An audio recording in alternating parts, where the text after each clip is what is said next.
ko defaroon nit ëllëg day amaat problème ñu nekk ci di ko defar def macha allah mais ku la dig ñu toog li matagul 1 an bi ñu ko diggee ñëw teg ko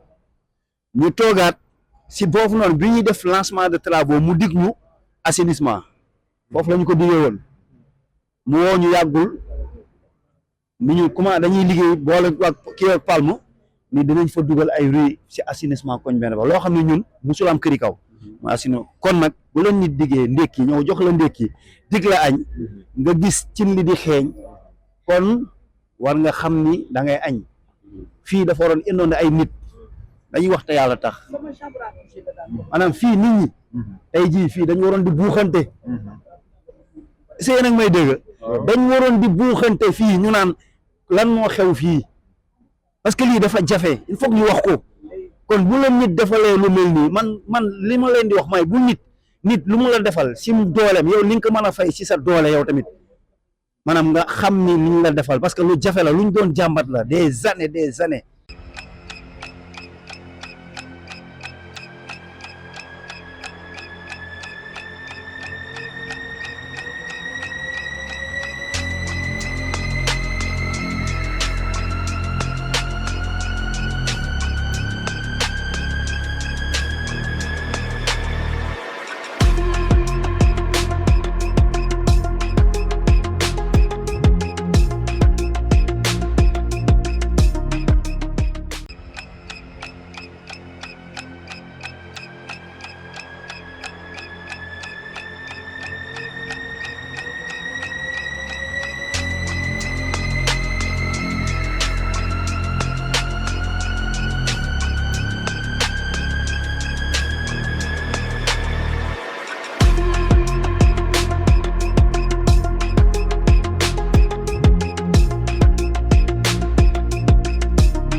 Nous avons redoublé l'ensemble des efforts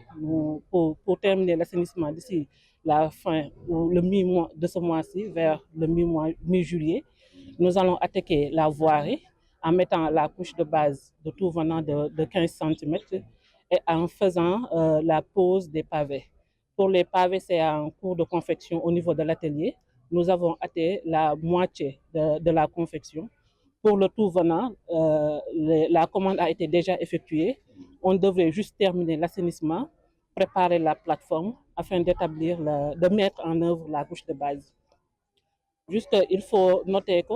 le découpage a pris un peu de temps, ce qui a un peu retardé l'assainissement.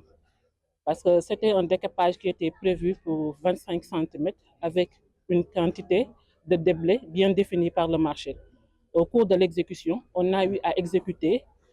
plus de la moitié de ce qui a été prévu par le marché. On avait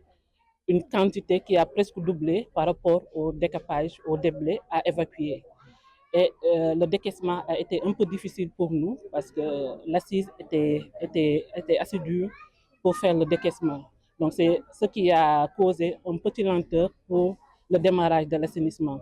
Mais alhamdoulilah, tout a été bien fait. On est en train d'exécuter les travaux d'assainissement et nous comptons vous les livrer dans les meilleurs délais, le projet. Sur la partie assainissement, sera achevé à la mi-juillet. À mi-juillet. Sur la partie assainissement. Sur la partie assainissement. La partie voirie. On va attaquer la partie voirie dès que l'assainissement se termine, parce qu'on ne peut pas attaquer la voirie sans pour autant terminer l'assainissement. Vous projetez pour finir la partie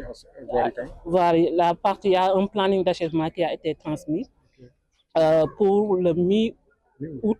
pour fin août du moins, au plus tard. Achever la partie voirie. Au fin août, oui, au plus tard. Okay.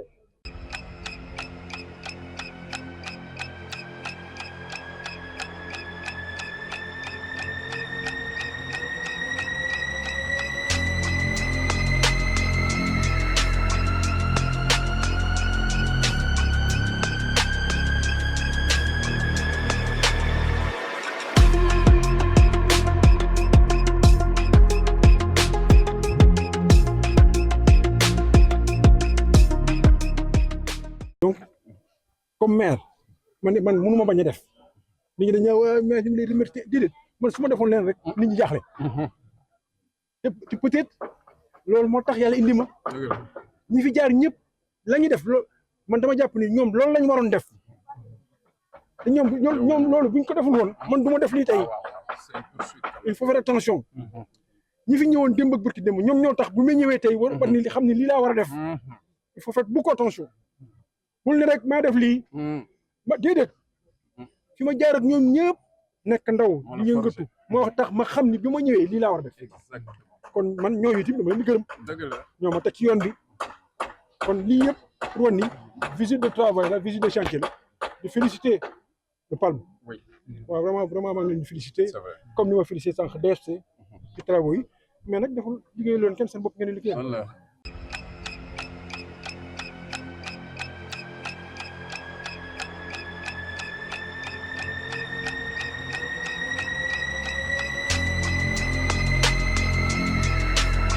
bi nga ñëwee la première fois bi nga ñëwee da nga ni la priorité mooy tali Nimzatt te gis nga tali Nimzatt da nga ñu instruire nga ni ñu defal leen ma tali Nimzatt tali boo xamante ne dafay dëgër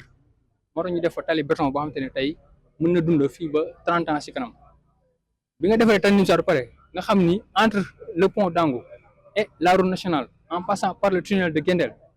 si tali yi ëpp solo si Rufisque si la bokk si nga ñu jox instruction nga ni ñu ni ngeen defaree tali Nimzatt ba mu baax ñëw leen ba tali Guendel bi ngeen defar ko comme ni ngeen defaree tali bële def ko béton armé mu am ay trottoir mu am un aménagement paysager et je pense monsieur le maire tey da nga ñëw pour tijji tali bi à la circulation donc lii yëpp yow yaa ñu ko sant yaa ñu ko sas et puis dañu sant aussi du ñu suivre di xool ndax ñu ngi teg ay pas yu baax ndax ñu ngi teg ay pas yu bon te aussi da ñuy dolli xel di ñu dolli expérience parce que ku la xam-xam ni ingénieur nga docteur nga. mooy sàmm mbir mi di ko jox say ñoñ di ko jox ñu la gën a jege du may tuddal kenn doomam ngeen jëlu ma kenn sant leen ma loolu xam nga la ngeen a sant liggéey bi ngeen ma falee ba léegi maa ngi ci bi ngeen ma falee ba léegi équipe bi ma jël maire bi laa leen fekk ma luxati leen jox leen responsabilité amul kenn ku ci daan politique man ndax boo ñëwoon nga ni ñan nga jël ñu nga àndal ci politique kooku day foog ne sañoo bañ dina liggéeyal li nga bëgg. liggéey bi war nañ ko def dañu lancer travaux yi def appel d'offre ñu soumissionné yàlla dogal ñu gagné ko jaxaw ñu ko rek ci bakken mais dañ ko joxe sur des normes et des règles mais ci biir loolu bi yàlla dogalee ñu gagné ba pare mënoon naa ñàkk confiance ci ñun casser marché bi relancer waat ko mais il nous a toujours fait confiance donc loolu nag dañ ko ci ñaanal yàlla mais di ko ci remercier.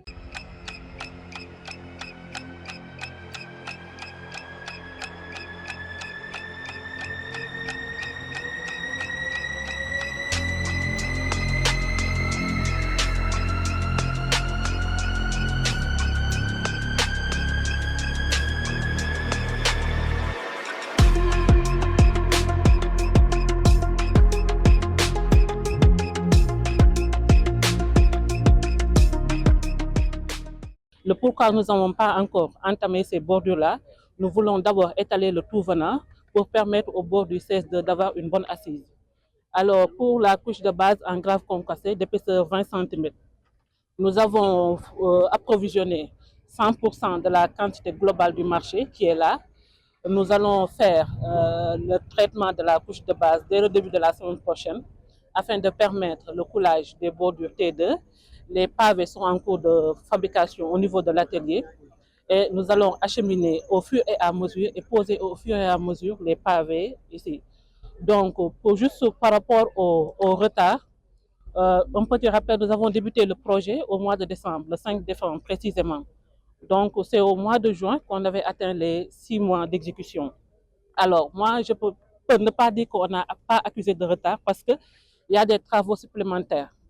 À la base, on devait réaliser 6 900 m² de plateforme. Actuellement, nous sommes à 10 700 m² de plateforme.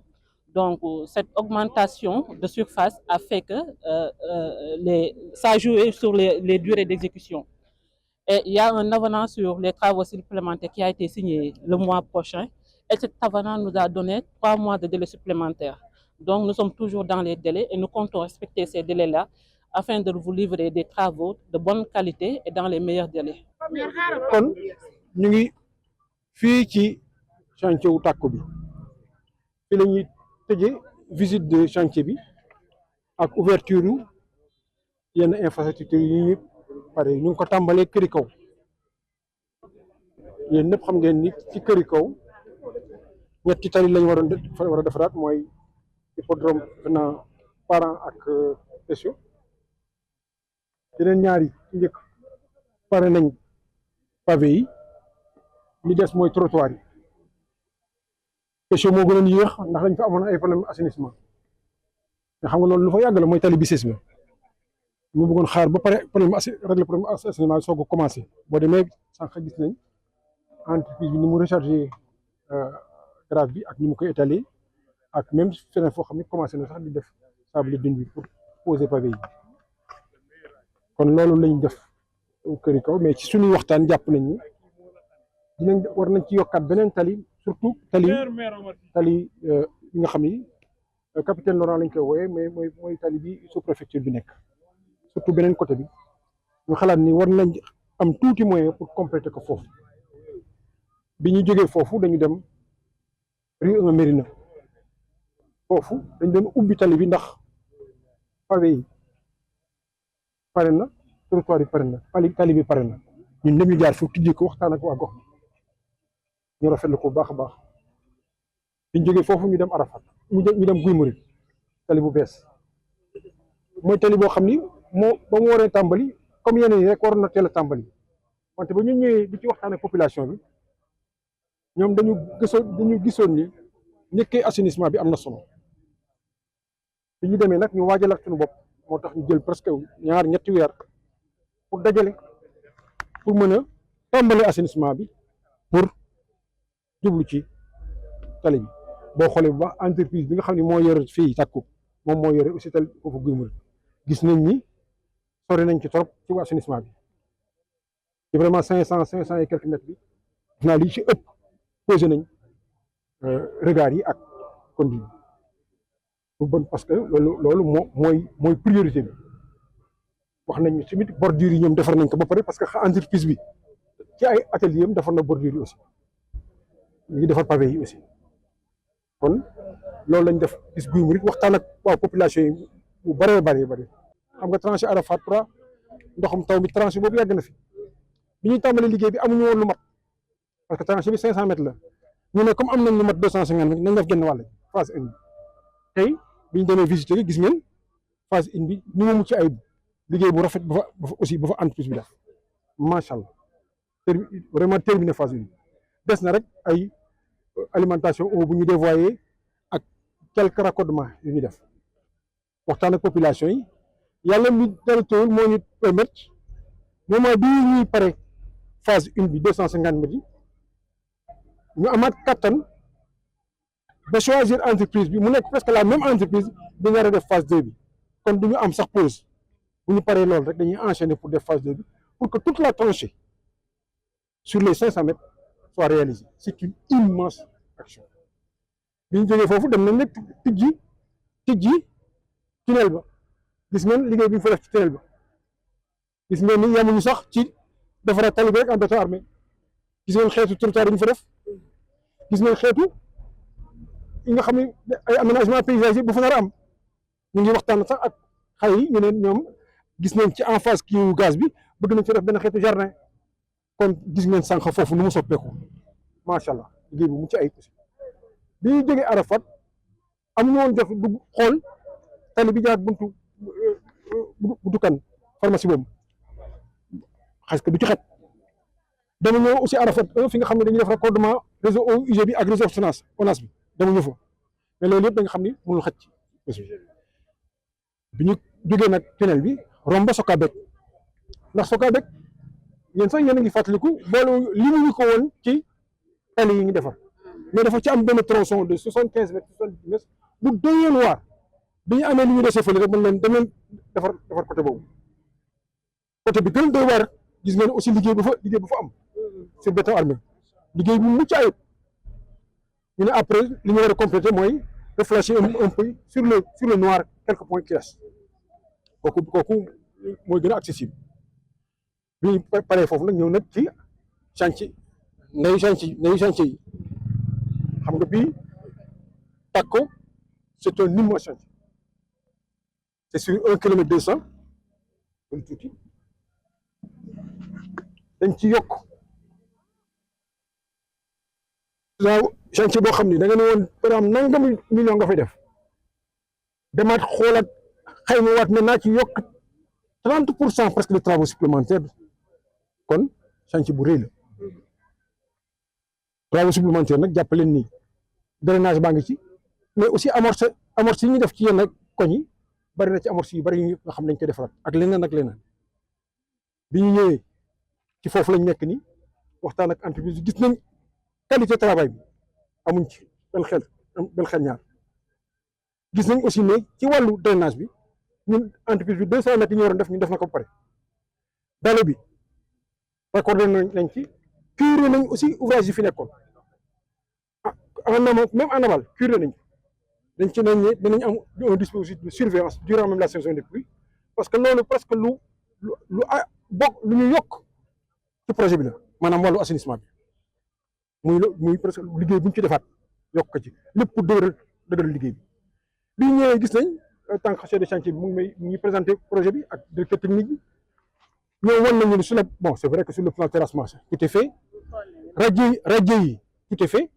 parce que projet bi au-delà du réseau de drainage bi ñu ci def nii dañ ci yokk ay radier pour permettre radier mooy foo xam ni bu fa ndox di jaar boo bëggee mu ànd ak moom il faut nga def ko en béton armé en tenant compte bien sûr du flux d'eau. On a 75 mètres de radier, c'est entièrement fait. Les trottoirs, entièrement fait sur les 1 km 200. Beneen bi mooy alimenté nañ nag gis ngeen taay yu ñuul yooyu toute la grève concassée alimenté nañ ko. On a eu beaucoup de retard sur ce chantier en raison notamment des travaux supplémentaires et de la question même de la complexité des travaux pour éviter ñu jàll ci loo xam ni ëllëg mën nañu gàllankoor. On a un nouveau planning d'exécution de 3 mois de l'entreprise. L'entreprise se donne 1 semaine pour étaler toute la grave et la compacter. Xam nga ne lu muy permettre mën naa am ci diggante bi taw moom nga xam ñu ngi ci nawet dañ ko nangu rek nawet mën nga taw juin mën nga taw beneen jour par bu ñu tey jii bu ñu étaler woon grave bi compacter ko bu baax ba nga xam ne même bu ndox ñëwee ñu mën ko drainer facilement sur les ouvrages qui sont déjà terminés duñu am xeetu inondation. C'est vrai qu'il faut faire attention parce que am na beaucoup de bi ñuy curer am na déblais yu bëri te le diable est dans le détail lu am solo mais mën na indi jaaxare indi njumbe. On a instruit l'entreprise d'enlever rapidement tous ces déblais là. L'entreprise a prévu au droit de chaque intersection de rue des admissions correctes qui peuvent supporter le trafic et qui peuvent permettre de recueillir les eaux pour les mettre dans le réseau. Li ci des nag mooy production pavé yi boobu c'est la couche de revêtement. C'est vrai que buñ koy ils vont ñoom dañu ce qui est normal alimenter en sable dune nga xam ne sable de posé nekk en même temps que pavé yi li ñu leen gën a wax mooy nañu multiplier seen capacité de production pour que ñu mën a respecter délai bi dañ ci bokk sax ne pas uniquement capacité de production et capacité de pose pour que ñu mën nekk délai bi le nouveau délai que ñu mën ko respecter. Mais c'est un chantier immense, énormément de choses ont été faites. Même sur le plan drainage, on avait trouvé une situation très complexe, très déficiente, énormément de choses. Déjà, cet ouvrage de 200 mètres là est une chose extraordinaire. Tout le réseau a été curé. Il ne reste qu'à poser uniquement la couverture pour le canal qu'on a réalisé. Donc, les trottoirs sont faits, le terrassement est fait, et la grave est alimentée, ainsi de suite, ainsi de suite. Maintenant, on a uniquement insisté sur l'entreprise pour que nous multiplions sa capacité de production de pavés pour nous permettre des pauses rapides, un approvisionnement rapide et des pauses rapides pour que nous puissions satisfaire des délais.